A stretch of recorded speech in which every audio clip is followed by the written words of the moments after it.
A battling point for Sunderland and one they were more than worthy of at home against Aston Villa, despite the Black Cats playing for over an hour of the match with 10 men, with Reinildo Mandava being sent off for a kick-out at Matty Cash around the half-hour mark. Sunderland, though, once again showed their fighting spirit that has allowed them to move on to 8 points after 5 games played in the Premier League. Sunderland had been the more threatening side during the opening period of the match, as they looked to capitalise on a lack of confidence that was evident in Aston Villa as a side, given that ahead of kick-off they had not yet scored a Premier League goal this season. Villa managed to just about repel Sunderland, but it was the home side that looked the stronger of the two. That was until the red card for Mandava, which saw the game fall very flat until the half-time whistle. Despite Villa then taking the lead in the second half, it always seemed like Sunderland would find a way back into the game. Such was the nature of their performance, and this they did.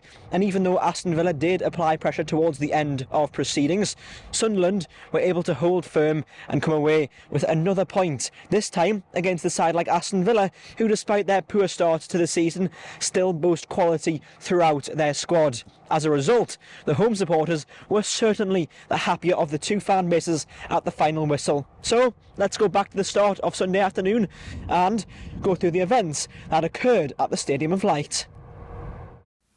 Early chances came and went for Sunderland. Wilson Isidor headed over from the middle of the box before then seeing a shot blocked by Ezri Konsa. Aston Villa themselves had moments to take the lead, including Robin Roofs saving well from Evan Gessond from close range in the box.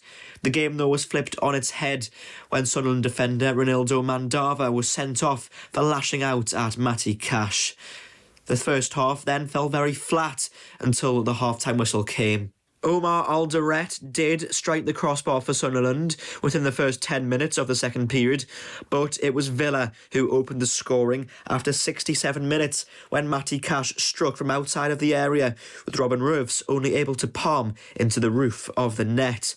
Sunderland, though, were not beaten by any means, and Wilson Isidor equalised with 14 minutes left of normal time, latching on to Granit Xhaka's header in the area. Villa tried to apply pressure towards the end, but Sunderland were able to hold on for the draw. Yes, it's a good point, with two different scenarios. I think we started well. We managed the first part of the game properly, according to our game plan, and this red card changed the whole dynamic. And it wasn't obvious to react properly, but we kept the score until the halftime, and we had the opportunity to change this game plan. And it was obvious that the second half was connected with deep block and opportunities through set plays. And I think it went well. The first 20 minutes, I think we were even dominant during this part of the game. We conceded this goal, and I really liked the reaction. Unai Emery described his players as lazy at full time, adding that they are not playing like an Unai Emery team at present.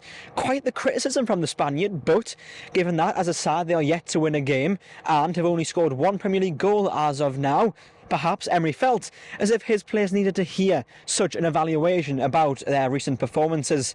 After all, they do start their Europa League campaign against Bologna in midweek. As for Sunderland, well, the positivity within the club and indeed the city just keeps on growing. Yes, they didn't manage to win today, but given the adversity that they faced for much of the match, playing with 10 men, to be able to come away with a point highlights just where they are as a unit at present.